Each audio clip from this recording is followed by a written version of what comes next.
صلوا علی الحبیب۔ فاضل بریلوی رحمۃ اللہ علیہ فرماتے ہیں کہ قیامت میں منظر اس طرح کا ہوگا کہ نبی پاک ہمارے آگے آگے چلیں گے اور ہمیں اللہ کی رحمت کی خوشخبری سناتے جائیں گے، اور جب حضور یہ خوشخبریاں سنائیں گے تو حضور کے لبھائے مبارکہ سے پھول گریں گے اور ہم ان کو اٹھاتے جائیں گے۔ فرماتے ہیں خود تو وہ تھوڑی دیر کے لیے روئیں گے اللہ کی بارگاہ میں کہ یا اللہ انہیں معاف کر دے، خود روئیں گے لیکن ہمیں ہنسا دیں گے۔ پیش حق مجدہ شفاعت کا سناتے جائیں گے، آپ روتے جائیں گے پر ہم کو ہنساتے جائیں گے۔ اور باغ جنت میں محمد صلی اللہ تعالیٰ علیہ وسلم، باغ جنت میں محمد مسکراتے جائیں گے، پھول رحمت کے گریں گے ہم اٹھاتے جائیں گے۔ حشر تک ڈالیں گے ہم پیدائش مولا کی دھوم، اور مثل فارس نجد کے قلعے گراتے جائیں گے۔ اور کیا ذوق بیان کیا، فرمانے لگے خاک ہو جائیں عدو جل کر مگر ہم تو رضا، دم میں جب تک دم ہے ذکر ان کا سناتے جائیں گے۔ جب تک سانسوں کی ڈوری چل رہی ہے، دم میں جب تک دم ہے ذکر ان کا سناتے جائیں گے۔ اللہ تبارک و تعالیٰ نے ہمارے محبوب کریم علیہ السلام کو دنیا میں بھیجا تو فرمایا یا ایھا الناس قد جاءکم برہان من ربکم، اے لوگو تمہارے پاس تمہارے رب کی دلیل آ گئی ہے۔ اللہ تبارک و تعالیٰ نے محبوب پاک علیہ السلام کو سراپا دلیل بنا کے بھیجا۔ باقی انبیاء کرام علیہم السلام کے پاس بھی اپنی نبوت کے دلائل کے طور پر بے شمار معجزات تھے، اور حضور کریم علیہ السلام کے تو پورے وجود کو ہی اللہ نے معجزہ بنایا ہے۔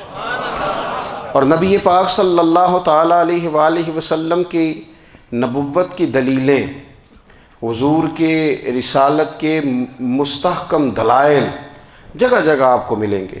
سب سے پہلی چیز تو یہ سمجھنے والی ہے کہ نبی پاک علیہ السلام نے جس چیز کو سب سے پہلے اپنی نبوت کی دلیل کے طور پر بیان فرمایا وہ حضور کا کردار ہے، سیرت ہے، عمل ہے، حضور کا لوگوں کے ساتھ رویہ ہے۔ نبی پاک علیہ السلام کی تبلیغ کے 3 دور ہیں۔ ایک تو حضور نے اپنے قول سے تبلیغ فرمائی ہے، وہ 40 سال کی عمر سے محبوب نے اعلان فرمایا اور تبلیغ کی۔ اور ایک نبی پاک صلی اللہ تعالیٰ علیہ وسلم بالواسطہ حضور کی تبلیغ ہے جو آج تک جاری ہے۔ امت کے علماء، مشائخ، مبلغین حضور کے دین کو آگے پھیلا رہے ہیں، تو دراصل یہ بھی تبلیغ رسول پاک علیہ السلام ہی کی تبلیغ۔ اور ایک حضور کی تبلیغ کا دور ہے، حضور کی پیدائش سے لے کر ولادت مبارکہ سے لے کر حضور علیہ السلام کے اعلان نبوت تک۔ اس دوران نبی پاک نے جو تبلیغ فرمائی ہے وہ اپنے کردار سے فرمائی ہے۔ عرب کا وہ معاشرہ جو بڑا میلا کچیلا گدلا ہو چکا تھا، جس کے اندر سراسر مادہ پرستی کا زور تھا، جس کے اندر لوگ انسانوں کی خرید و فروخت کرتے تھے، جس کے اندر بیٹیوں کو زندہ دفن کر دیتے تھے، جس کے اندر جو آدمی جتنا زیادہ مضبوط ہوتا تھا اتنا زیادہ لٹیرا بن جاتا تھا، اس معاشرے کے اندر رسول کریم علیہ السلام نے 40 سال گزارے، اور اس طرح گزارے کہ جو بیگانے بھی تھے وہ بھی کہا کرتے تھے یہ صادق ہیں، یہ امین ہیں۔ اور جب حضور نے اعلان نبوت کیا تو فرمایا، یہ قرآن مجید کے لفظ ہے، فرمایا فَقَدْ لَبِثْتُ فِيكُمْ عُمَرًا مِّن قَبْلِهِ أَفَلَا تَعْقِلُونَ، میں تمہارے بیچ عمر کا ایک حصہ گزار چکا ہوں، تمہیں عقل نہیں ہے، شعور نہیں ہے۔ نبی کریم علیہ السلام نے اپنے کردار کو، اپنے عمل کو اپنی نبوت کی دلیل کے طور پر بیان فرمایا۔ وہ تو حضرت حلیمہ بھی فرماتی ہیں نا، جب میں نبی کریم علیہ السلام کو اپنے گھر لے گئی تو میرا اپنا بچہ بھی دودھ پیتا تھا، 2 میرے بیٹے ہو گئے، ایک میری یہ نسبی اولاد اور حضور میری رضائی اولاد۔ تو کہتی ہیں جب میں کریم محبوب علیہ السلام کو اپنے سینے سے لگاتی تھی تو حضور میرے ایک پستان سے دودھ پیتے تھے اور دوسرا اپنے بھائی کے لیے چھوڑ دیا کرتے تھے۔ یہاں سے رسول کریم علیہ السلام نے کردار کے ذریعے تبلیغ، اور پھر اعلان نبوت سے پہلے ایک تنظیم عرب کے جوانوں پر، عرب کے سرداروں پر مشتمل بنائی گئی، جس میں نبی کریم علیہ الصلوۃ والسلام نے بڑا حصہ لیا سرکار نے، اور بڑے اہم لوگوں کو شعور حضور نے عطا فرمائے۔ وہ اس جماعت کا فیصلہ تھا کہ ہم سارے جوان، سارے بڑے لوگ ملیں گے۔ یہ حضور کے اعلان نبوت سے پہلے کی بات ہے۔ ہم بڑے لوگ ملیں گے، کسی بڑے کو کسی چھوٹے پر ظلم نہیں کرنے دیں گے، کسی آدمی کو کسی غریب کا حق نہیں کھانے دیں گے۔ حضور علیہ السلام نے نا اپنی کردار سے، اپنے عمل سے، اور آپ کا جو عمل ہوتا ہے نا وہ اصل ہوتا ہے۔ ایک ہوتا ہے آپ کوئی بات کرتے ہیں، اور ایک ہوتا ہے کہ آپ کوئی عمل کرتے ہیں۔ آپ جب عمل کرتے ہیں تو عمل کے ذریعے بھی لوگوں تک بات پہنچتی ہے کہ دراصل آپ کا اٹھنا بیٹھنا، چلنا پھرنا کیا ہے۔ میرے رسول کریم علیہ الصلوۃ والسلام کا اٹھنا بھی ایک نبی کا، بیٹھنا بھی ایک نبی کا، بات کرنا بھی ایک نبی کا، معاملات زندگی کرنا بھی ایک نبی کا، لین دین کرنا بھی ایک نبی کا۔ ایک شخص کہتے ہیں میں نے اعلان نبوت سے پہلے حضور علیہ السلام سے کوئی چیز خریدی تھی، اور میں نے عرض کیا تھا آپ یہاں تشریف رکھیں، میں پیسے لے کے آتا ہوں۔ میں 3 دن کے بعد آیا۔ دیکھو یہ بات کرنی کتنی آسان ہے، بولنی کتنی آسان ہے، پر 3 دن یہاں میرے بھائی کو کسی شخص کو 2 گھنٹے انتظار کرنا پڑ جائے تو لوگ کہتے ہیں الانتظار اشد من القتل۔ یہ تو قتل سے زیادہ تکلیف والا معاملہ ہے منتظر رہنا کسی کا۔ کہتے 3 دن کے بعد میں آیا تو میرے رسول کریم وہیں تشریف فرمایا۔ بس اتنا فرمایا یار تم نے مجھے بڑی تکلیف میں ڈال دیا، 3 دن ہو گئے یہاں رکے ہوئے۔ تو حضور نے اپنے کردار کو، اپنے عمل کو، اپنے معاملات کو سب سے پہلے اپنی نبوت کی دلیل کے طور پر پیش کیا۔ کسی نے کیا خوب کہا تھا کہ جو تیری جان کے دشمن ہیں وہ بھی کہتے ہیں، وہ جو تیری جان کے دشمن ہیں، بظاہر تو آئے ہیں نا ہجرت کی رات جان لے لے، لیکن امانتیں حضور کے گھر میں رکھی ہوئی ہیں، امانتیں کاشانہ نور پہ پڑی ہیں۔ وہ جو تیری جان کے دشمن ہیں وہ بھی کہتے ہیں کہ امین تو ہے اور صداقت کی آبرو تو ہے، امین بھی تو ہے، صداقت کی آبرو تو ہے۔ تو پہلے کردار۔ پھر دوسری بات، اللہ تعالیٰ نے اپنے محبوب علیہ الصلوۃ والسلام کو اپنا مطلق نائب بنا کر، اپنا محبوب اعظم بنا کر، ویسے ہی سارے انسانوں کے بارے میں کہا وَإِذْ قَالَ رَبُّكَ لِلْمَلَائِكَةِ إِنِّي جَاعِلٌ فِي الْأَرْضِ خلیفہ، میں زمین میں اپنا نائب بنانے والا ہوں۔ لیکن حضور علیہ السلام تو محبوب ہے نا، حضور کی نیابت تو محبوبیت کے درجے پر فائز ہے۔ تو رسول پاک کو رب کریم نے اس طرح کا بنا کے بھیجا کہ حضرت عبداللہ ابن رواحہ رضی اللہ تعالیٰ عنہ بیان فرماتے ہیں کہ اگر حضور کوئی معجزہ نہ بھی دکھاتے، نبی کریم علیہ السلام سے کوئی اعجاز لوگ نہ بھی دیکھتے، تو محبوب کا تو چہرہ ہی اس طرح کا تھا، لوگوں نے دیکھتے جانا تھا اور کلمہ پڑھتے جانا تھا۔ لیکن باوجود اس کے میرے رسول پاک کا اعجاز یہ ہے، کمال یہ ہے کہ حضور کبھی اشارہ کر دیں تو چاند 2 ٹکڑے ہو جائے، کبھی دعا مانگ دیں تو ڈوبا ہوا سورج واپس آ جائے، کبھی محبوب گزرنے لگیں تو پتھر آپ پر سلام پڑے، کبھی حضور پہاڑ پر چڑھ جائیں تو پہاڑ وجد میں آ کر جھومنے لگیں، محبوب کا کبھی نماز پڑھاتے ارادہ بن جائے تو اللہ تعالیٰ قبلے کا رخ ہی تبدیل فرما دے۔ کیا خوبصورت سوچ ہے اور کیا نظریہ دیتے ہیں بریلی کے امام۔ فرماتے ہیں اجابت کا جوڑا عنایت کا صحرا، دلہن بن کے نکلی دعائے محمد، اور اجابت نے جھک کر گلے سے لگایا بڑی ناز سے جب دعائے محمد۔ دیکھو خدا کی رضا چاہتے ہیں دو عالم، خدا چاہتا ہے رضائے محمد صلی اللہ تعالی علیہ وسلم۔ اور ایک مقام پہ فرماتے ہیں نائب دست قدرت پہ لاکھوں سلام، نائب دست قدرت پہ لاکھوں سلام۔ تو اللہ تعالیٰ نے نبی پاک صلی اللہ تعالی علیہ وسلم کو جو اعجاز۔ پھر ایک اور بات، حضور امی ہیں، دنیا میں آ کر محبوب نے کسی سے پڑھا ہی نہیں۔ میرے محبوب نے جتنا پڑھا ہے رب کریم سے ہی پڑھا ہے۔ الرحمن علم القرآن خلق الانسان، رحمان نے قرآن سکھایا پھر انسان بنایا۔ اللہ تبارک و تعالیٰ کی بارگاہ کرم سے حضور نے لیا۔ رسول کریم امی ہیں، یہ بھی حضور کی نبوت پر ایک بڑی دلیل دیکھو، ایک ہوتا ہے کوئی آدمی بچپن سے ہی کسی چیز سے شغف رکھے اور جب اس کی عمر بڑی ہو جائے تو کہتے ہیں اس کا تجربہ بڑا ہو گیا ہے، یہ پہلے کوئی شعر کہتا تھا، کوئی ادبی جملہ کہتا تھا، تو اب اس کی یہ کام کرتے کرتے عمر بڑی ہو گئی ہے تو رسوخ حاصل ہو گیا۔ 40 سال کی عمر مبارک تک نبی کریم نے ایک شعر بھی نہیں کہا۔ حضور علیہ السلام نے کبھی کوئی ایسی بات، ویسے تو حضور کی ہر بات حکمت والی، لیکن جس کو عرب کے لوگ اپنے لہجے میں شاعری یا اپنے لہجے میں ادب کہتے تھے، وہ حضور نے بیان نہیں فرمایا۔ لیکن جب 40 سال کی عمر میں اعلان نبوت کیا تو پھر بڑے بڑے فصیح و بلیغ، بڑے بڑے سیانے طفیل بن عمر کہتے ہیں کہ اس شخص کو بھی میں نے دیکھا جسے بڑا ناز تھا اپنی فصاحت اور بلاغت پر، اور جب وہ حضور کے پاس آیا اور اس نے آ کے کچھ باتیں کی تو محبوب خاموشی سے سنتے رہے، اور جب وہ چپ کر گیا تو میرے کریم نے صرف سورہ فاتحہ پڑھی۔ کبھی اٹھتا تھا، کبھی بیٹھتا تھا، کبھی غور کرتا تھا، کبھی دائیں جاتا تھا، کبھی بائیں جاتا تھا، پھر کہنے لگا بتاؤ نا کلام کس کا ہے؟ فرمایا اس رب کا، اس رب کا، اس رب کا جس کا میں رسول بن کے آیا ہوں۔ نبی کریم صلی اللہ تعالیٰ علیہ وسلم امی ہیں، لیکن حضور نے کائنات کے رازوں سے پردے ہٹا دیے، نبی کریم نے جینے کے سلیقے بتا دیے، حضور نے ہر شخص کو اس کے مقصد حیات سے آگاہ کر دیا۔ نبی کریم علیہ السلام نے وہ فلسفہ حیات بیان کیا کہ لوگوں کو صرف جینے میں ہی مزہ نہیں آیا، مرنے میں بھی مزہ آنے لگا۔ لوگ آگے بڑھ بڑھ کے جانیں پیش کرنے لگے، اپنی اولادیں قربان کر، جو فلسفیوں سے کھل نہ سکا اور نکتہ وروں سے حل نہ ہوا، وہ راز ایک طیبہ والے نے بتلا دیا چند اشاروں میں۔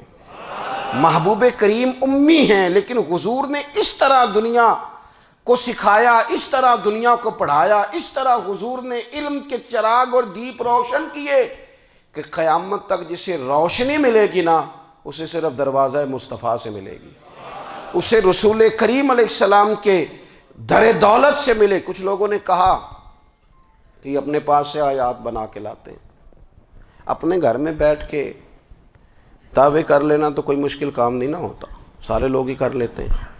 بلکہ وہ ہمارے ایک بزرگ کہا کرتے تھے، خیالی پلاؤ پکائیے ٹکی ہو کدے بھی کاٹ نہ پائیے، کیونکہ کون سا پیسوں کا ڈالنا ہے، زیادہ ڈالیں آپ اور زیادہ ڈالیں۔ بہت سارے لوگ ہیں آج بھی، کچھ لبرل ہیں بیچارے، کچھ دین بیزار طبقہ ہے، وہ کہتے ہیں جناب ہمیں تو جدید باتیں بتائیں، ہمیں تو نئے اسلوب کے مطابق لے کے چلے، ہمیں تو او بھائی سن، میرے نبی پاک علیہ السلام نے فرمایا میرا قرآن کبھی پرانا نہیں ہوگا، اسے پڑھ کے دیکھ، اس کی جدت کا حسن دیکھ، یہ تو کھلا ہوا باغ ہے، تو ایک دفعہ اس کے قریب آئے گا تو خوشبو ملے گی، دوسری دفعہ آئے گا تو اس سے زیادہ تازی ملے گی، ایک دفعہ پھل کھائے گا تو مزیدار ہوگا اور دوسرا کھائے گا ہو سکتا ہے شکل ملتی جلتی ہو لیکن ذائقہ بڑا نرالا ہوگا۔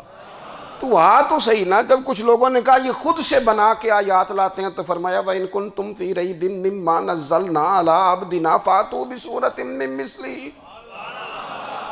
اگر تمہیں کوئی شک ہے اس میں جو ہم نے اپنے بندہ خاص میں نازل کیا ہے تو تم بھی اس جیسی ایک آیت بنا کے لاؤ۔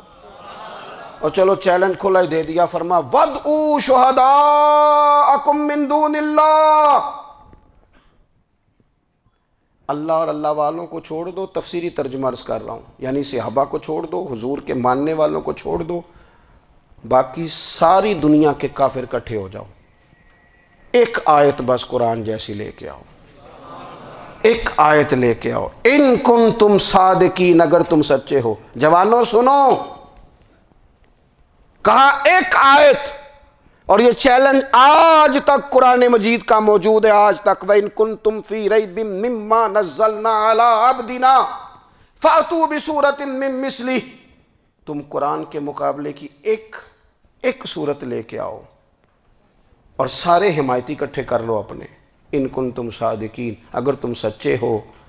جواب تو ادھر سے آنا تھا نا، لیکن کائنات کے رب نے جواب بھی خود دیا، فرمایا فَإِن لَّمْ تَفْعَلُوا وَلَن تَفْعَلُوا، اگر تم نہ لا سکے، اور فرمایا تم لا سکتے بھی نہیں، اگر تم نہ لا سکے اور تم لا سکتے بھی نہ خنجر اٹھے گا نہ تلوار تم سے، یہ بازو میرے آزمائے ہوئے ہیں۔ وَلَن تَفْعَلُوا، تم لا بھی نہیں سکتے۔ فَاتَّقُوا النَّارَ الَّتِي وَقُودُهَا النَّاسُ وَالْحِجَارَةُ، پھر اس آگ سے ڈر جاؤ جس کا ایندھن آدمی اور پتھر ہے۔ اُعِدَّتْ لِلْكَافِرِينَ، بنائی کافروں کے لیے، بنائی مومنوں کے لیے تو رب نے جنت بنائی ہے۔ اُعِدَّتْ لِلْكَافِرِينَ، یہ دوزخ اللہ نے کن کے لیے بنائی ہے؟ اُعِدَّتْ لِلْكَافِرِينَ کہتا ہے کافر کے لیے بنایا۔ تو اللہ تبارک و تعالیٰ نے میرے رسول پاک صلی اللہ تعالیٰ علیہ وسلم کو وہ کتاب عطا فرمائی، اور پھر حضور کی فصاحت و بلاغت، معرفت۔ دیکھو ایک ہوتا ہے گھنٹوں باتیں کرنا، ایک ہوتا ہے کئی کئی والیم پر مشتمل، کئی کئی جلدوں پر مشتمل کتب کا لکھنا، اور ایک ہوتا ہے کسی بندے کا ایک بات کرنا اور سامنے والے کی طبیعت کو اتنا جگا دینا کہ اگلی بات فوراً ہی اس کی سمجھ میں آ جائے۔ اور حضور نہ کسی کی انا کو نہیں جگاتے تھے۔ ہم بعض اوقات کسی سے خطاب کرتے ہیں، بات کرتے ہیں تو سامنے والے کی انا کو جگا دیتے ہیں، ٹھیس پہنچاتے ہیں، وہ کہتا ہے چل پھر تگڑا ہو جا میں بھی آیا۔ حضور انا نہیں جگاتے تھے، میرے نبی پاک ضمیر جگاتے تھے تاکہ وہ شخص فیض حاصل کر سکے، اسے کچھ ملے۔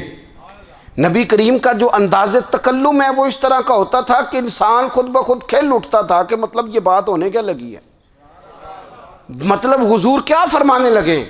نبی کریم صلی اللہ تعالیٰ علیہ وسلم، ایک دن محبوب کریم نے صحابہ کے بھی یہ حضور کی فصاحت و بلاغت دیکھے، فرمایا محبوب نے کتنا نادان ہے وہ شخص جو اپنے ماں باپ کو گالی دے۔ کھلی ہو گئی لوگوں کی آنکھیں، کان کھڑے ہو گئے کہ یا رسول اللہ کون ایسا بدبخت ہے جو ماں باپ کو گالی دے گا۔ اب جب سوالات ذہنی سطح پر پوری طور پر ابھر گئے نا، تو اب رسول کریم نے بات سمجھائی۔ یہ ہے فصاحت و بلاغت، تیرے آگے ہیں یوں دبے لچے فصحاء عرب کے بڑے بڑے، کوئی جان منہ میں زبان نہیں بلکہ جسم میں جان نہیں۔ یا رسول اللہ کون ایسا نالائق ہے جو ماں باپ کو گالی دے؟ اب جب ذہنی سطح یہاں تک ابھر آئی تو اب حضور نے سمجھایا، فرمایا جب تم کسی کے ماں باپ کو گالی دو گے نا تو وہ بھی تو جواب میں تمہارے ماں باپ کو دے گا نا، تو فی نفس ہی یہ تم نے خود ظلم کیا ہے اپنے ماں باپ پر۔ کیوں تم نے ایسا لہجہ اختیار کیا کہ جس سے سامنے والے کی انا جاگ جائے اور وہ تمہارے مقابلے میں آ کر کے کھڑا ہو جائے؟ کیوں تم نے اس طرح کے انداز اختیار کیے کہ جس سے سامنے والا بھی سارے پنجے کھڑے کر کے باہر نکل آئے اور کہے آ جاؤ پھر میں بھی میدان میں حاضر ہوں؟ رسول کریم کی فصاحت بلاغت دیکھیں نا، حضور دو چار جملوں میں ساری بات سمجھا جاتے ہیں۔ ایک حدیث پاک اگر ہماری سمجھ میں آ جائے، ایک روایت نبی پاک صلی اللہ تعالیٰ علیہ وسلم نے فرمایا خوبصورت مسلمان وہ ہے جو بے مقصد باتوں کو چھوڑ دے۔ لو اس سے پوری زندگی سجائی جا سکتی ہے، ایک جملے سے پوری زندگی سواری جا سکتی ہے۔ کوئی لمبی چوڑی باتوں میں جانے کی ضرورت نہیں، کہا خوبصورت مسلمان یہ ہے جو بے مقصد باتوں کو چھوڑ دے، لا یعنی باتوں کو، کیا کہتے ہیں ہمارے دیہات کے لوگ، جڑے پنڈ جانا نہیں ادھر راہ پوچھنے دی۔ لیکن آج کل لوگ باز آندے یعنی جس بات کا بالکل تعلق نہیں نا وہ بات بھی کرتے جاتے ہیں، جس کا شعبہ ہی نہیں وہ بھی چھلانگ لگا لگا کے اس میں آ جاتا ہے۔ ہم اپنا وقت ضائع کرتے ہیں، اپنی صلاحیتیں ضائع کرتے ہیں، اپنا نقصان کرتے ہیں۔ ہم اپنا کام صحیح کر کے نہیں کرتے اور دوسری ساری دنیا کو ٹھیک کرنا چاہتے ہیں۔ او بھائی آپ جس جگہ جس شعبے سے تعلق رکھتے ہیں آپ اپنے معاملات میں مضبوطی پیدا کریں۔ حضور نے اپنی فصاحت کے ساتھ بلاغت کے ساتھ لوگوں کو قائل کیا، اور قرآن مجید کی تاثیر کا یہ اثر میرے کریم رسول نے دکھایا کہ رات کو جب حضور بیٹھ کے قرآن پاک پڑھتے تھے نا، جب یاسین والے نبی خود یاسین کی تلاوت کریں، جب طٰہٰ والے محبوب خود طٰہٰ کی تلاوت کریں، غور کرو نا جب مدثر والے محبوب خود ان جملوں کو ادا کریں، یعنی جن کے بارے میں آیت آئی ہے جب وہی یہ آیت پڑھیں کہ اِنَّا أَعْطَيْنَاكَ الْكَوْثَرَ، یعنی جن کا ذکر ہو رہا ہے جب وہ یہ بات کریں کہ یا ایھا النبی اِنَّا أَرْسَلْنَاكَ شَاہِدًا وَمُبَشِّرًا وَنَذِیرًا، لِتُؤْمِنُوا بِاللَّهِ وَرَسُولِهِ وَتُعَزِّرُوهُ وَتُوَقِّرُوهُ وَتُسَبِّحُوهُ بُكْرَةً وَأَصِيلًا، جن کے بارے میں آیت آئی ہے جب وہ یہ کہہ رہے ہوں کہ وَرَفَعْنَا لَكَ ذِكْرَكَ، جب وہ کہہ رہے ہوں وَالضُّحَىٰ وَاللَّيْلِ إِذَا سَجَىٰ، ذرا اس کیفیت کو دیکھیں جب محبوب خود پڑھ رہے ہوں، اور جو حضور پر آئی ہیں اس کا ذائقہ، اس کا لطف، اس کا انداز بھلا کیا ہوگا۔ حضور جب رات کو پڑھتے تھے نا قرآن پاک، تو جو پکے کافر تھے نا، ابو جہل جیسے لوگ، وہ بھی جھاڑیوں میں چھپ چھپ کے مدینے والے کی تلاوت سنا کرتے تھے، حضور کی تلاوت سنا کرتے تھے۔ یہی بہتر ہے کہ پردوں میں وہ پردہ پوش رہے، وہ اگر پردے ہٹا دے تو کسے ہوش رہے۔ رسول کریم علیہ السلام کی تلاوت کا سننا، قریب جانا، یہ اعجاز ہے۔ حضرت فاروق اعظم کہتے ہیں میں طبیعت کا بڑا ڈاڈا تھا، مزاج کا بڑا سخت تھا، زندگی ہمیشہ ڈٹ کر گزاری، باتوں پر کھڑا رہنا آتا تھا، پر جب میری بہن نے مجھے چند آیتیں سنائی نا تو میں تڑپ ہی گیا۔ کروں آیا سا مار مقامنے نو، ہن مینو مار دے لے چلو، اوے متے عمر دی عمر برباد ہو جائے جتھے عمر سوار دے لے چلو۔ یہ اعجاز ہے رسول کریم صلی اللہ تعالیٰ علیہ وسلم پر نازل ہونے والی کتاب کا۔ پھر حضور نے خبریں دی، نبی پاک نے خبریں دی۔ حضور نے فرمایا روم فتح ہوگا، وہ ہوا۔ نبی کریم علیہ السلام نے فرمایا شام فتح ہوگا، تو شام فتح ہوا۔ فرمایا ایران فتح ہوگا، تو ایران فتح ہوا۔ سراقہ بن مالک کہتے ہیں ایک گاؤں پر بھی مسلمانوں کی حکومت نہیں تھی، ایک گاؤں پر۔ حضور مکہ مکرمہ سے نکل رہے تھے، مدینہ طیبہ تشریف لے جا رہے تھے، ابھی راستے میں تھے، میں 100 سرخ اونٹوں کے لالچ میں معاذ اللہ حضور کو گرفتار کرنے پہنچ گیا۔ محبوب نے حکم دیا، حضور کا معجزہ میں نے آنکھوں سے دیکھا، میرا گھوڑا زمین میں دھستا چلا گیا، میں نے معافی مانگی، حضور نے معاف کر دیا۔ میں نے سمجھا اچانک ہو گیا ہے۔ یہ منوانا بھی بڑا مشکل کام ہے۔ شجر و حجر پہچان گئے، انسان کی نظروں میں شاکی رہا۔ یہ کچھ ایسے لوگ ہیں جن کو منوانا توبہ توبہ، ماننے کو تیار نہیں، دیکھ دیکھ کے بھی ماننے کو تیار ہے نہیں، ماننے کو تیار ہی نہیں۔ کہتے ہیں کہ میں نے پھر چاہا آگے بڑھنا، تو پھر زمین کے اندر میرے گھوڑے کے پیر دھنسنے لگے، پھر معافی مانگی۔ کریم تیرے معاف کرنے کی ادا پہ بھی قربان جائیں۔ یہ نہیں فرمایا کہ تو بار بار یوں ہی کرتا ہے، فرمایا معافی مانگتا ہے، جا میں نے معاف کیا۔ کہتے ہیں 3 دفعہ میں آگے بڑھا، 3 دفعہ حضور نے معاف کیا، تو مسکرا کے فرمانے لگے تو یہاں مجھے گرفتار کرنے آیا ہے، وہ کیسر روم کا علاقہ فتح ہوگا۔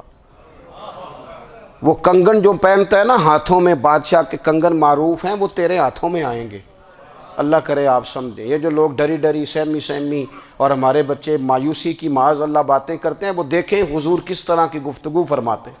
ابھی ایک گاؤں پر بھی اسلام کی حکومت نہیں، لیکن حضور کا خبر دینے کا انداز۔ کریم فرمانے لگے وہ کیسر روم کے جو کنگن ہوں گے وہ تیرے ہاتھوں میں آئیں گے۔ جناب سراقہ بن مالک فرماتے ہیں کہ میں مسلمان ہو گیا، حضور کا وصال ہو گیا، کنگن نہیں آئے۔ حضرت ابوبکر صدیق کا وصال ظاہری ہو گیا، کنگن نہیں آئے۔ جناب عمر کا دور آ گیا، سراقہ بوڑھے ہو گئے۔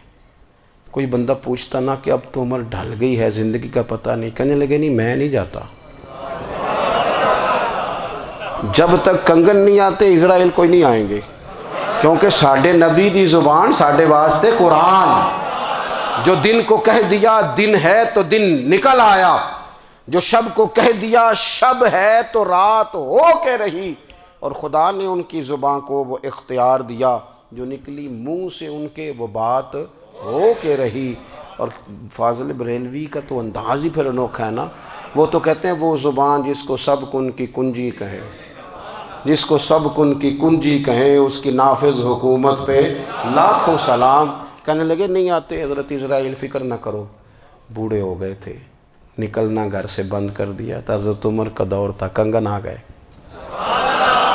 حضرت فاروق اعظم نے ان کے پوتوں سے، نواسوں سے، بچوں سے کہا جاؤ بلا کے لاؤ، کہا دادا جان بوڑھے ہیں، فرمایا تم کان میں کہہ دینا کنگن آ گئے، پھر تم دیکھنا تو صحیح۔ پھر حضرت سراقہ آئے، حضور نے جو خبریں دیں نبی پاک علیہ الصلوۃ والسلام نے جو گزشتہ قوموں کے احوال بیان کیے، اور پھر میرے نبی پاک علیہ الصلوۃ والسلام نا دنیا میں عزتیں دینے آئے، عزتیں۔ یہ مزاج ہمیں کم کرنا چاہیے، یہ جو ہم ساری زندگی اس کام میں لگا دیتے نا کسی کو نیچا کیسے دکھانا ہے، یہ انداز حضور نے نہیں ہمیں دیا۔ اب دیکھو حضور تشریف لائے تو ہمیں پتہ چلا کہ حضرت یوسف جیسا سونا کوئی نہیں، حضور تشریف لائے تو ہمیں پتہ چلا کہ حضرت داؤد جیسی خوبصورت آواز کسی کی نہیں، حضور تشریف لائے تو ہمیں پتہ چلا کہ جناب عیسیٰ علیہ السلام کا فقر اختیاری کس طرح کا تھا، محبوب تشریف لائے تو ہمیں پتہ چلا کہ حضرت موسیٰ کا جلال کس طرح کا تھا۔ یہ تو حضور آئے تو نبی پاک علیہ السلام نے اس کی بھی عظمت بیان کی، اس کی بھی شان بیان کی۔ حضور نے بتایا کہ ابو بکر صدیق کی شان کیا ہے، فاروق اعظم کا مرتبہ کیا ہے، عثمان غنی کی حیا کیا ہے، مولا علی کی شجاعت کیا ہے، اہل بیت نبوت کی عظمت کیا ہے۔ حضور آئے عزتیں دینے، ماں کو عزت دی مدینے والے رسول نے، کہا جس کا باپ راضی ہو گیا اس کا رب راضی ہو گیا۔ فرمایا جو 2 بیٹیاں 3 بیٹیاں 4 بیٹی بہنیں یا 1 بیٹی یا بہن بیاہ کے آ گیا نا، اس طرح میری 2 انگلیاں جڑی ہوئی ہیں، میرے ساتھ جڑ کے جنت میں جائے گا۔ رسول کریم صلی اللہ تعالی وسلم نے عزت دی، عزت دی۔ حضور عزتیں دینے، کوئی اعزاز نہیں، ان پڑھ بندہ ہے، سادہ ہے، غریب ہے، مزدوری کرتا ہے، ہاتھوں پہ چھالے، یا رسول اللہ اس کا بھی کوئی اعزاز ہے؟ قربان جائیں، میرے کریم نے عزت دی، فرمایا محنت کر کے روزی کمانے والا تو اللہ کا دوست ہے، یہ اینٹیں اٹھانے والا، یہ مشقتیں کرنے والا، یہ صبح دیہڑی پہ جانے والا، یہ بیچارہ جو اچار سے روٹی کھاتا ہے، تو نے ہر شخص کی قسمت میں یہ عزت لکھی اور آخری خطبے کی صورت میں وصیت لکھی۔ رسول کریم نے ہر بندے کو اعزاز دیا، عظمتیں دی، حضور عزتیں دینے آئے۔ نبی پاک علیہ السلام نے اعزازات دیے، حضور نے نوازا۔ یہ ساری چیزیں میرے رسول پاک کی تشریف، اور پھر یہ جو حضور کے صحابہ اور اہل بیت ہیں نا، یہ بھی میرے نبی پاک کی نبوت کی دلیل ہے۔ اتنی جلدی انقلاب آیا نہیں کرتے، وہ کل تک جو رہزن تھے حضور نے راہبر بنا دیے۔ وہ لوگ جو کل تک ایک دوسرے کے گلے کاٹ کے کھاتے تھے، ایک دوسرے کو مارتے تھے، تکلیف پہنچاتے تھے، برادری ازم پہ لڑتے تھے، حضور نے بھائی بھائی بنا دیے۔ ایک پلیٹ میں کھانا کھانے لگے، سیدنا بلال حبشی، صہیب رومی، سلمان فارسی، حضور نے یوں کر کے ملا دیا۔ نبی کریم علیہ السلام نے تقسیمیں ختم کر دی دنیا میں۔ حضور کے صحابہ نے اپنا کردار اس طرح کا دکھایا، اتنا بلند کیا، اور صحابہ کرام علیہم رضوان اس کو دے کر اتنی بلندیوں پہ گئے کہ گواہیاں اللہ کا قرآن دیتا ہے۔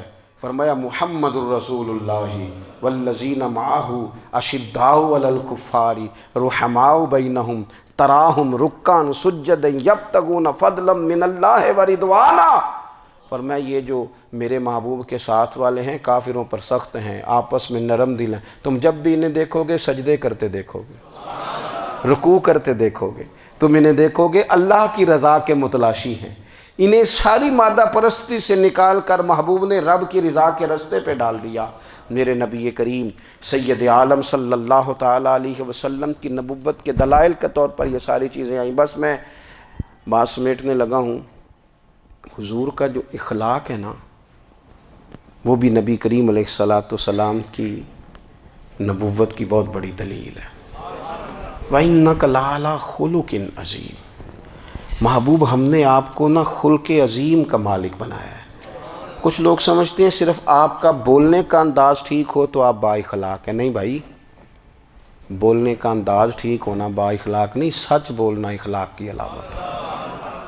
آپ کا حق بات کرنا اخلاق ہے، آپ کا صحیح گواہی دینا اخلاق ہے، آپ کا اللہ تعالیٰ کی طرف سے آزمائش آنے پر صبر کا مظاہرہ کرنا اونچا اخلاق ہے۔ رب نعمت دے تو آپ کا وجود ڈھلتا جائے شکر میں، یہ اخلاق ہے۔ رب کریم اگر آپ کو کسی وقت کسی آزمائش میں اپنی حکمت سے ڈالتا ہے تو عزت نفس کو برقرار رکھنا، خودداری کو برقرار رکھنا، یہ اخلاق نبی پاک نے اعلیٰ ترین اخلاق کی بات بتائی، اعلیٰ ترین۔ حضور نے لوگوں سے بیعت لیتے وقت کہا تھا میرے ہاتھ پر بیعت کرو، چوری نہیں کرو گے۔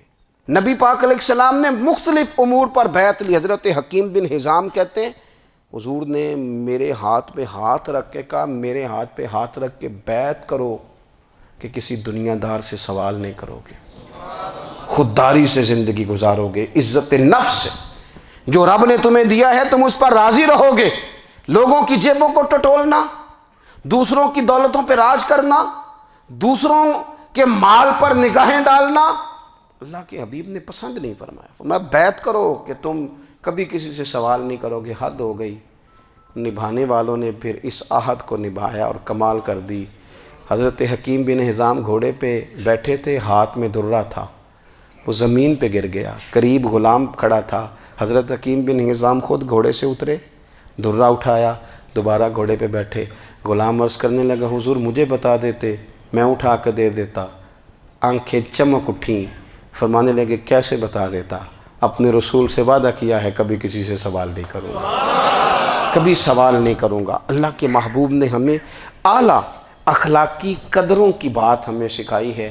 ہم دیکھتے ہیں کہ بڑی جلدی 2 4 5 لوگوں کے غصہ دلانے پر ہم ساری اخلاقی حدوں کو کراس کر جاتے ہیں۔